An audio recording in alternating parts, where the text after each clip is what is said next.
ಕರಿಯತ್ತೆ ಇಲ್ಲಿಗೆ ಆಮೇಲೆ ತುಪ್ಪದ ಪಾತ್ರೆ ಇಟ್ಕೊಂಡು ಅದು ಕರೆಕ್ಟ್ ಆಗದ ಈ ಕಡೆ ಗಿಡ ಅಂದ್ರೆ ಮತ್ತೆ hi hi hi hi friends, ಎಲ್ಲರೂ ಹೇಗಿದ್ದೀರಿ? ತುಂಬ ದಿನ ಆದಮೇಲೆ ವಿಡಿಯೋ ಅಪ್ಲೋಡ್ ಮಾಡ್ತಾಯಿದ್ದೀನಿ. ಎಲ್ಲರೂ ಹೇಗಿದ್ದೀರಾ? ನಾನಂತೂ ಸೂಪರಾಗಿದ್ದೀನಿ. ನೋಡೋಣ, ಇನ್ಮೇಲೆ ಡೈಲಿ ವಿಡಿಯೋ ಅಪ್ಲೋಡ್ ಮಾಡೋಣ ಅಂದ್ಕೊಂಡಿದ್ದೀನಿ. ಫ್ರೆಂಡ್ಸ್, ಇನ್ಮೇಲೆ ನಾನು ನಮ್ಮ ಮನೆಯಿಂದನೇ ಅಂದರೆ ಸ್ವಂತ ಮನೆಯಿಂದನೇ ವಿಡಿಯೋನ ಅಪ್ಲೋಡ್ ಮಾಡ್ತೀನಿ. ಈಗ ನಾವು ಊರಿಗೆ ಬಂದಿದ್ದೀವಿ, ಮನೆ ಕಟ್ತಾ ಇದ್ದೀವಿ ಅಂತ ಹೇಳಿದ್ನಲ್ವ. ಈಗ ನಮ್ಮದು ಮನೆ ಕಂಪ್ಲೀಟಾಗಿ ಗೃಹ ಪ್ರವೇಶನ ಆಗಿದೆ.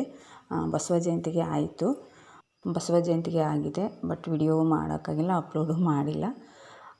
ಇನ್ಮೇಲೆ ಡೈಲಿ ನನ್ನ ರೋಟೀನನ್ನು ನಿಮ್ಮ ಜೊತೆ ಶೇರ್ ಮಾಡ್ಕೊಳ್ಬೇಕು ಅಂತ ಮತ್ತೆ ಯೂಟ್ಯೂಬಿಗೆ ಬಂದಿದ್ದೀನಿ. ನನ್ನ 2 ಚಾನಲ್ ಇದೆ, ನಿಮ್ಮೆಲ್ಲರಿಗೂ ಗೊತ್ತು. ನನ್ನ ವ್ಯೂವರ್ಸಿಗೆ ಅದಕ್ಕೆ ವಿಡಿಯೋ ಹಾಕಿರಲಿಲ್ಲ, ಇನ್ಮೇಲೆ ಹಾಕೋಣ ಅಂದ್ಕೊಂಡಿದ್ದೀನಿ. ನಿಮ್ಮೆಲ್ಲರ ಸಹಕಾರ, ಸಪೋರ್ಟು ತುಂಬ ಮುಖ್ಯ ಆಗಿರುತ್ತೆ. ನೀವೆಲ್ಲರೂ ಸಪೋರ್ಟ್ ಮಾಡ್ತೀರಾ ಅಂದ್ಕೊಂಡು ಮತ್ತೆ ನಾನು ಶುರು ಮಾಡಿದ್ದೀನಿ ವಿಡಿಯೋ ಹಾಕೋದಕ್ಕೆ.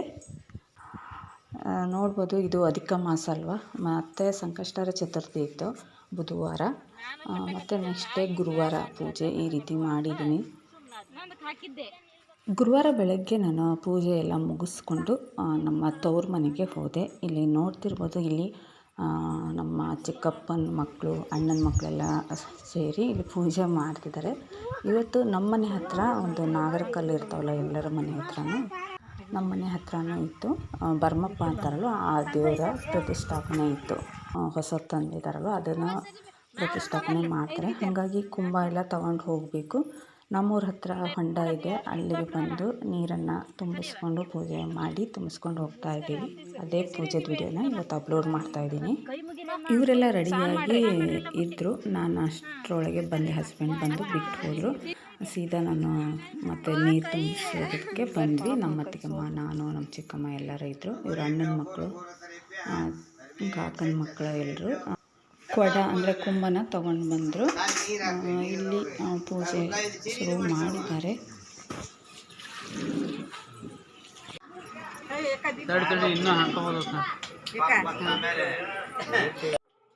ಇದು ತವ್ರ ಮನೆ, ನಮ್ಮದು ಹಳೆ ಮನೆ ಇಲ್ಲಿ ಊರಲ್ಲಿರೋದು. ಅಲ್ಲೇ ಭರಮಪ್ಪ ಇತ್ತು. ಫಸ್ಟಿನ ಭರಮಪ್ಪ ಅದು ಭಿನ್ನ ಆಗಿತ್ತು ಅಂತಲ್ಲ, ಸ್ವಲ್ಪ ಕಟ್ಟಾಗಿತ್ತು. ಹಾಗಾಗಿ ಹೊಸದು ತಂದಿದ್ರು, ಅದನ್ನು ಪ್ರತಿಷ್ಠಾಪನೆ ಮಾಡಿರಲಿಲ್ಲಂತೆ. ಹಾಗಾಗಿ ಮತ್ತೆ ಕೇಳಿಸ್ದಲ್ಲೆಲ್ಲ ನಾಗರ ಕಲ್ಲನ್ನು ಪ್ರತಿಷ್ಠಾಪನೆ ಮಾಡಬೇಕು ನೀವು, ಅದಕ್ಕೆ ಜೀವ ತುಂಬಬೇಕು ಅಂತ ಹೇಳಿದರು. ಹಾಗಾಗಿ ಹೊಸದಾಗಿ ಹೋಮ, ಅಭಿಷೇಕ ಎಲ್ಲ ಪೂಜೆ ಇಟ್ಕೊಂಡಿದ್ರು. ನಮ್ಮ ವಠಾರದವರು ಅಂದರೆ ನಮ್ಮ ಮನೆ ತಂದವರು ಇರ್ತಾರಲ್ವ, ಎಲ್ಲರೂ ಸೇರಿ ಈ ಪೂಜೆನ ಮಾಡ್ತಾಯಿದ್ದಾರೆ. ನೋಡಿ, ಈ ರೀತಿಯಾಗಿ ಪೂಜೆ ಮಾಡಿದ್ದಾರೆ. ಅಲ್ಲೆಲ್ಲ ಮಾಡಾಯಿತು. ಇವಾಗ ಹೋಮಕ್ಕೆ ರೆಡಿ ಮಾಡ್ಕೊತಾ ಇದ್ದಾರೆ. ನಾಗರಕಲ್ಲು ಅಥವಾ ಸುಬ್ರಹ್ಮಣ್ಯ ದೇವರ ಒಂದು ಪ್ರತಿಷ್ಠಾಪನೆ ಅಂತಲೇ ಹೇಳ್ಬೋದು. ನಮ್ಮ ಹಳ್ಳಿ ಕಡೆಗೆಲ್ಲ ನಾವು ಏನಂತೀವಿ, ಭರಮಪ್ಪ ದೇವರು ಅಂತ ಕರಿತೀವಿ. ಭರಮಪ್ಪ ಪ್ರತಿಯೊಬ್ಬರ ಮನೆ ಅಂದರೆ ಒಂದು ವಠಾರಕ್ಕೆ ಒಂದು ದೇವರು ಅಂತಲೇ ಇರುತ್ತೆ. ಹಳ್ಳಿಗಳಲ್ಲಿದ್ದವರಿಗೆಲ್ಲ ಗೊತ್ತಿರುತ್ತೆ ಭರಮಪ್ಪ ದೇವರು ಅಂದರೆ ಸುಬ್ರಹ್ಮಣ್ಯ, ನಾಗರಕಲ್ಲು ಪ್ರತಿಷ್ಠಾಪನೆ ಮಾಡ್ತಾರೆ. ಇವಾಗ ಹೋಮಕ್ಕೆಲ್ಲ ರೆಡಿ ಮಾಡಿಕೊಂಡು ಹೋಮ ಮಾಡ್ತಾ ಇದ್ದಾರೆ. ತ್ರಿಪುರಾಂತಕಾಯ ನಮಃ, ಕಾಲಾಯ ನಮಃ, ಕಾಲಾಗ್ನಿ ರುದ್ರಾಯ ನಮಃ, ನೀಲಕಂಠಾಯ ನಮಃ, ಮೃತ್ಯುಂಜಯ ನಮಃ, ಸರ್ವೇಶ್ವರಾಯ ನಮಃ, ಶ್ರೀಮನ್ ಮಹಾದೇವಾಯ ನಮಃ. ಹಾಕ್ಬಿಡಿ ಪೂರ್ಣಾಹುತಿ ಮುಹೂರ್ತೋತ್ತು ಪ್ರತಿಷ್ಠಿತ ಮತ್ತು ಜಯಾನಮ ಗಂಟೆ ಬರ್ತೀವಿ. ಜಯಾನಮ ಪಾರ್ವತಿ ಮಹಾದೇವ ಮೃತ್ಯುಂಜಯ ದೇವತಾ ಪ್ರಿಯತಂ ಪಾರ್ವತಿ ಪರಮೇಶ್ವರ ಸುಬ್ರಹ್ಮಣ್ಯ ಸ್ವಾಮಿ ದೇವತಾ ಪ್ರಿಯತಾಂ ಪ್ರಿಯತೋ ಹೊರತು ಪೂರ್ಣಾಹುತಿ ಮುಹೂರ್ತೋತ್ತು ಪ್ರತಿಷ್ಠಿತ ಮತ್ತು ಪೂಜೆ ಎಲ್ಲ ಮುಗೀತು. ನೋಡ್ಬೋದು ಫ್ರೆಂಡ್ಸ್, ಈ ರೀತಿಯಾಗಿ ಪೂಜೆ ಮಾಡಿದ್ದಾರೆ. ಫಸ್ಟು ಇತ್ತಲ್ವ ಭರಮಪ್ಪ ದೇವರು, ಅದನ್ನು ಕೂಡ ಪ್ರತಿಷ್ಠಾಪನೆ ಮಾಡಿದ್ದಾರೆ. ಹೊಸ್ದಾಗಿ ತಂದಿರೋದು ಭರಮಪ್ಪ ಅಂದರೆ ಸುಬ್ರಹ್ಮಣ್ಯ, ನಾಗರಕಲ್ಲನ್ನು ಪ್ರತಿಷ್ಠಾಪನೆ ಮಾಡಿದ್ದಾರೆ. ತುಂಬ ಚೆನ್ನಾಗಾಯಿತು ಪೂಜೆ. ಹಾಗೆ ಊಟಕ್ಕೆ ಅಂದರೆ ಒಂದು ಪ್ರಸಾದ ರೀತಿಯಾಗಿ ಮಾಡಿದರು. ಎಲ್ಲರೂ ಬಂದು ಊಟ ಮಾಡಿ ಹೋದರು. ನಮ್ಮ ಅಳಿಯ ನೋಡಿ, ನಾನು ವಿಡಿಯೋ ಮಾಡೋಕ್ಕತ್ರ ಅವ್ನು ಯಾವಾಗಲೂ ಹೀಗೆ ಮಾಡೋದು. ಅದು ನಾನು ತುಂಬ ದಿನ ಆದಮೇಲೆ ಮತ್ತೆ ವಿಡಿಯೋ ಮಾಡಿದ್ದೀನಿ. ನಾನು ಫೋನ್ ಹಿಡ್ಕೊಂಡ್ರೆ ಸಾಕು, ಹಾಯ್ ಫ್ರೆಂಡ್ಸ್, ಹಲೋ ಫ್ರೆಂಡ್ಸ್ ಅಂತ ಅವನೇ ಮೊದಲು ಹೇಳ್ತಿರ್ತಾನೆ. ಹಾಗೆ ನಮ್ಮ ಊರಲ್ಲಿರೋಂಥ ಜನರು ಬಂದು ಊಟ ಮಾಡ್ಕೊಂಡು ಹೋದರು. ತುಂಬ ಚೆನ್ನಾಗಿ ಆಯ್ತು ಅಂತಲೇ ಹೇಳ್ಬೋದು. ನೋಡಿ ಫ್ರೆಂಡ್ಸ್, ಇದು ನಮ್ಮ ಮನೆ. ಅಲ್ಲಿ ಪೂಜೆ ಎಲ್ಲ ಮುಗಿಸ್ಕೊಂಡು ಬಂದ್ವಿ. ನಮ್ಮದು ಮನೆ ಇಲ್ಲಿ ತೋಟದಲ್ಲಿದೆ ಅಂತ ಹೇಳಿದ್ನಲ್ಲ, ತವ್ರ ಮನೆ.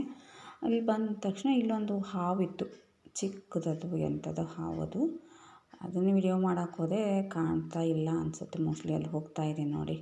ಅಲ್ಲಿ ಬಿಸಿಲು ಬೇರೆ ಇತ್ತಲ್ವ, ನನಗೆ ಕ್ಲಿಯರಾಗಿ ಕಾಣ್ತಿರ್ಲಿಲ್ಲ. ಹಾಗೆ ವಿಡಿಯೋ ಮಾಡ್ಕೊಂಡೆ ಹೋಗ್ತಾ ಇದೆ ನೋಡಿ.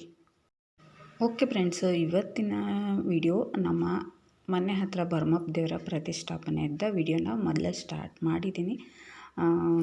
ಇನ್ಮೇಲೆ ಡೈಲಿ ವಿಡಿಯೋ ಹಾಕೋಣ ಅಂತ ಅಂದ್ಕೊಂಡಿದ್ದೀನಿ. ನಿಮ್ಮೆಲ್ಲರ ಸಪೋರ್ಟ್ ಹೀಗೆ ಇರಲಿ. ಹೊಸಬ್ರು ಯಾರಾದರೆ ಸಬ್ಸ್ಕ್ರೈಬ್ ಮಾಡ್ಕೊಳ್ಳಿ, ಹಾಗೆ ಲೈಕ್ ಕೊಡೋದನ್ನು ಮರಿಬೇಡಿ. ಇನ್ನೊಂದು ವಿಷಯ ಏನಂದರೆ, ಇಲ್ಲಿ ಕೂತಿರೋದು ಅಣ್ಣನ ಮಗಳು ಮತ್ತು ಕಾಕನ ಮಗಳು, ಇಬ್ಬರು ಒಂದೇ ವಾರ್ಗಿ. ಹಾಗೆ ನನ್ನ ಮಗ, ಇವ್ರು ಮೂವರು ಒಂದೇ ವಾರ್ಗಿ ಅಂತಾರಲ್ಲ, ಒಂದೊಂದು ತಿಂಗಳಷ್ಟೇ ಹೆಚ್ಚು ಕಮ್ಮಿ. ಮೂವರು ಇವಾಗ 9ನೇ ಕ್ಲಾಸು. ಅವ್ರದ್ದು ಮೂವರನ್ನು ಕೂರಿಸಿ ಒಂದು ಫೋಟೋ ತೆಗಿಯೋಣ ಅಂತ ಅಂದ್ಕೊಂಡಿದ್ದೆ. ಯಾಕಂದರೆ ನೋಡ್ಬೋದು, ಚಿಕ್ಕವರಿದ್ದಾಗ ಒಟ್ಟಿಗೆ ಬೆಳೆದಿದ್ರು.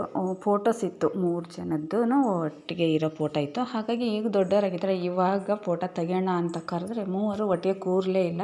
ಇವಾಗ ದೊಡ್ಡವರಾಗಿದ್ದಾರಲ್ವ, ಹಾಗಾಗಿ ನಾಚಿಕೆ ತುಂಬ. ಆದರೂ ಇಬ್ಬಿಬ್ಬರು ಕೂರಿಸಿ ಅವನು ಸಪ್ರೇಟ್ ಕೂರಿಸಿದೆ, ಬಟ್ ಅದನ್ನ ಎಡಿಟಿಂಗ್ ಮಾಡಿಲ್ಲ.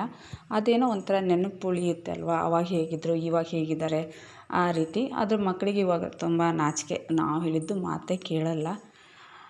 ಓಕೆ, ನೋಡೋಣ, ಇನ್ನೊಂದು ಸಾರಿ ಟ್ರೈ ಮಾಡ್ತೀನಿ ಫೋಟೋ ತೆಗೆಯೋದಕ್ಕೆ. ಓಕೆ ಫ್ರೆಂಡ್ಸ್, ಮತ್ತೆ ಸಿಗೋಣ. Thank you for watching.